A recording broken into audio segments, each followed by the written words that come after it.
बच्चों, आज हम इस वीडियो में कक्षा 5 इकतारा गणित पाठ्य पुस्तक इसका अध्याय नंबर 9 चांदी की ईंट, इसका जो अभ्यास कार्य है आपके पेज नंबर 74 पर उसको हल कर रहे हैं। ये 74 नंबर पे दे रखा अभ्यास कार्य, इसको हल कर रहे हैं। इसके प्रत्येक प्रश्न का उत्तर बहुत ही अच्छी तरह से लिखकर आपको समझाएंगे। आप इन्हें अच्छी तरह से अपनी नोटबुक में लिखें और इन्हें अच्छी तरह से हल करें ताकि आपके बोर्ड एग्ज़ाम में अच्छे अंक प्राप्त हो।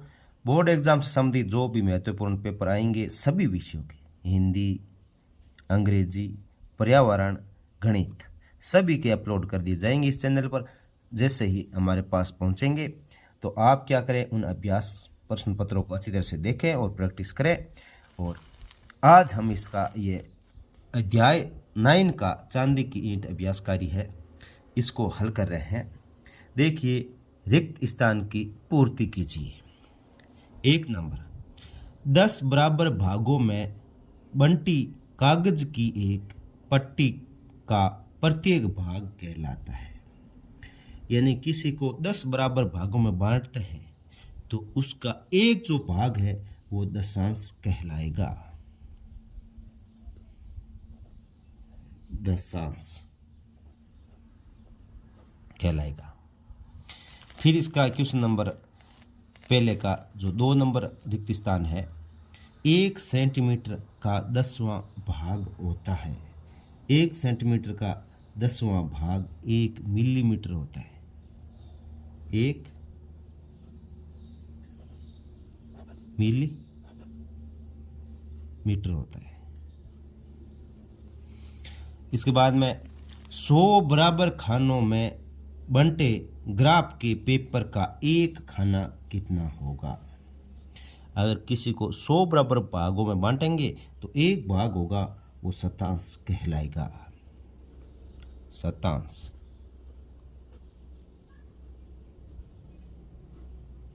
शतांश कहलाएगा। 10 होता है तो दशांश, 100 होता है तो शतांश। नेक्स्ट है, देखिए 100 मिलीमीटर, इसमें सेंटीमीटर के बराबर होते हैं। 100 जो आपका मिलीमीटर है वो कितने सेंटीमीटर का होगा। 10 मिलीमीटर का 1 सेंटीमीटर होता है तो 100 मिलीमीटर के 10 सेंटीमीटर हो जाएंगे। 10 सेंटीमीटर हो जाएंगे। इसके बाद में इसका क्वेश्चन नंबर 2 देखिए, दशमलव संख्याओं को भिन्न में लिखिए। जो ये दशमलव संख्या है इनको भिन्न में लिखना है। तो बच्चों, बहुत ही सरल तरीके से हम बताएंगे, आपको एक बार में ये समझ में आ जाएगा। ध्यानपूर्वक देखें और अपनी नोटबुक में नोट करते जाइए। तो सबसे पहले जो इसको दशमलव में बदलना है, तो जो ये संख्या दे रखी है 37, इसको लिखेंगे ऊपर, यहाँ लिखेंगे बट्टा में एक लाइन लगाएंगे, यहाँ पे एक लाइन लगाएंगे जिसे बट्टा बोलते हैं। अब इसके नीचे 1 लिखेंगे और 1 के आगे 0 कितने लगाने हैं वो हमें देखना है। अभी पॉइंट के इस तरफ कितने अंक है, 1 और 2 अंक है, तो इसके आगे 2 0 लगा देंगे। सबसे पहले जो संख्या है ये 0 नहीं लिखेंगे। अगर 0 इसके बीच में होता तो लिखते, 0 साइड में, इसका कोई मतलब नहीं है। तो 37 यहाँ लिखा और बट्टा लगाया, फिर 1 लिखा और कितने 0 लगाने इसके आगे, तो ये पॉइंट के इस तरफ कितने अंक है उतने ही 0 लगा देने। तो ये 2 अंक है तो 2 0 लगा दिए। अब इस प्रकार जिस प्रकार इसको लिखना है, तो ये 23 है तो 23 को ऐसे लिखेंगे और फिर इसके बट्टे में 1 लगाएंगे, लाइन खींचेंगे, 1 लगाएंगे और फिर 1 पॉइंट के इस तरफ कितने अंक है, 1 2 3 है, तो हम 3 0 इसके नीचे लगा देंगे। तो ये भिन्न में बदल गया। और इसके बाद में नेक्स्ट देखिए, जैसे 178 है। अब 178 इसको पूरे को लिखेंगे, पूरा, क्योंकि ये भी एक अंक है तो इसमें यहाँ 0 होता तो नहीं लिखते, लेकिन ये 1 है तो 1 लिखेंगे, 178 पूरा लिखेंगे।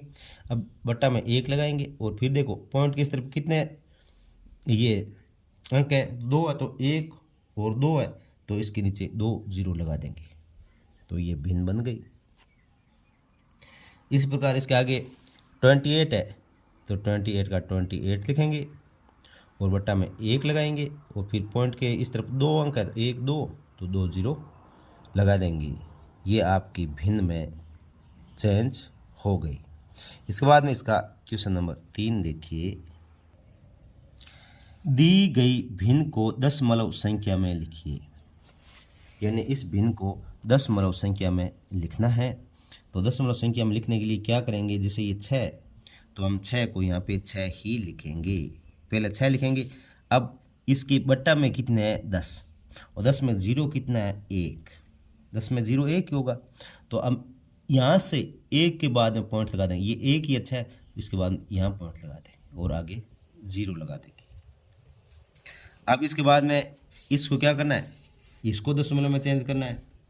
तो इसको 105 को हम यहाँ 105 लिखेंगे। थोड़ा थोड़ा दूर दूर लिख दीजिए ताकि क्या है, जहाँ जरूरत हो वहाँ पॉइंट लगा देंगे बीच में। 105 का 105 लिखा। अब बट्टा में क्या है 100, और 100 में शून्य कितने हैं 1 और 2। तो हम क्या करेंगे, इस तरफ से यहाँ से 1 और 2 के बाद में पॉइंट लगा देंगे। तो ये दशमलव में चेंज हो गया। 1 और 2 के बाद पॉइंट लगा दे, दशमलव में चेंज हो गया। लिखते समय पहले ध्यान रखें, थोड़ा सा गैप रखें ताकि क्या कि जहाँ पॉइंट की जरूरत हो वहाँ पॉइंट लग जाए। अब इसको दशमलव में चेंज करना है। तो पहले ये 2087 है, इसको लिखेंगे 2087। ज़्यादा दूर भी नहीं लिखना है जिससे बुरा लगे। ये देखो मैंने कितना अच्छे तरीके से लिखा है, इस प्रकार से लिख दीजिए। अब क्या करना है, बट्टा में क्या है 1000 है, इसमें शून्य कितने हैं 1 2 3 शून्य है। तो यहाँ से 1 2 3 के बाद पॉइंट लगा देंगे। ये दशमलव में चेंज हो गया। अब इसी प्रकार इसको 4 को लिखना है। तो ये 4 को 4 लिखा। बट्टा में कितना है 100, 100 में शून्य कितना है 1 2। तो 2 के बाद पॉइंट लगाना है 1। अब आगे कुछ है नहीं, तो यहाँ एक 0 लगा के 2 बना लेंगे। ये 1 और ये 2। अब 2 के बाद में यहाँ पॉइंट लगा दो, अब आगे 0 बना दो। तो ये क्या हो जाएगा, दशमलव में चेंज हो जाएगा। अब इसका क्वेश्चन नंबर 4 आता है, जो बहुत ही शानदार क्वेश्चन है। ऐसे ही क्वेश्चन बच्चों आप क्या करते हो, ये जैसे ये संख्या पढ़ते हो तो ये इसको ऐसे पढ़ते हो 4.236 ऐसे पढ़ते हो, लेकिन इसको ऐसे नहीं पढ़ना है। इसका पढ़ने का तरीका इसके अंदर आपको बताएंगे कि इसमें लिखा है कि दी गई दशमलव संख्याओं को शब्दों में लिखिए। क्या करना है, शब्दों में लिखना है। तो इसको शब्दों में, जैसे हम शब्दों में लिखेंगे ना, वैसे ही आपका इनका उच्चारण करना होता है। तो इसको पहले, ये दशमलव से पहले 4 है तो इसको लिखेंगे 4, लिखेंगे 4। अब ये दशमलव है, ये बिंदु है तो इसको दशमलव लिखेंगे, दशमलव। इसको इंग्लिश में पॉइंट बोलते हैं तो 4 पॉइंट, तो हिंदी में दशमलव बोलते हैं तो दशमलव। अब इसके आगे है ना, इसको 236 नहीं लिखना है, 236 नहीं लिखना है। इसके पॉइंट के बाद में जो भी अंक होते हैं उसको अलग अलग बोलते हैं, 2 3 6। क्या बोलते हैं, 2 3 6। तो ये 4.2 3 और 6, 2 3 6 ऐसे पढ़ते हैं। बीच में ये लेस लगाओ नहीं, इसकी कोई जरूरत नहीं। 2 3 6 इस 29 है, इसको लिखे 29। डॉट से पहले है, इसको 29 ही पढ़ेंगे, लेकिन डॉट के इस तरफ, ये जो दशमलव है इसके इस तरफ वाले अंकों की बात हो रही है कि इसको अलग अलग पढ़ना है, इस तरफ वाले को साथ पढ़ना है। तो ये 29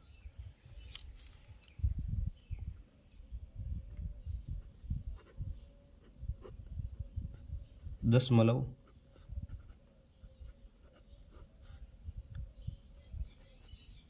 8 6। इसको जो ये 0.28 है तो इसको लिखेंगे 0.28। इस प्रकार इसको 234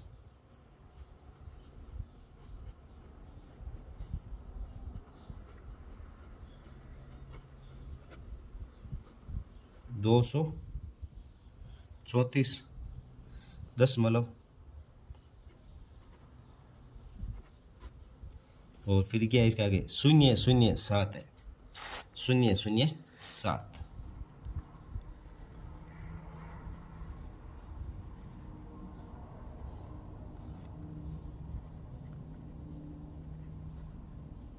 शून्य 007 ये इसको लिखेंगे।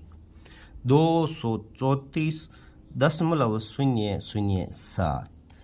इसी के साथ बच्चों आपका ये अभ्यास कार्य जो पेज नंबर 74 पे दे रखा था ये कंप्लीट हो चुका है। वीडियो को ज़्यादा से ज़्यादा शेयर करें अपने दोस्तों के साथ, फेसबुक, व्हाट्सएप, इंस्टाग्राम, जहाँ पर आपको अच्छा लगे।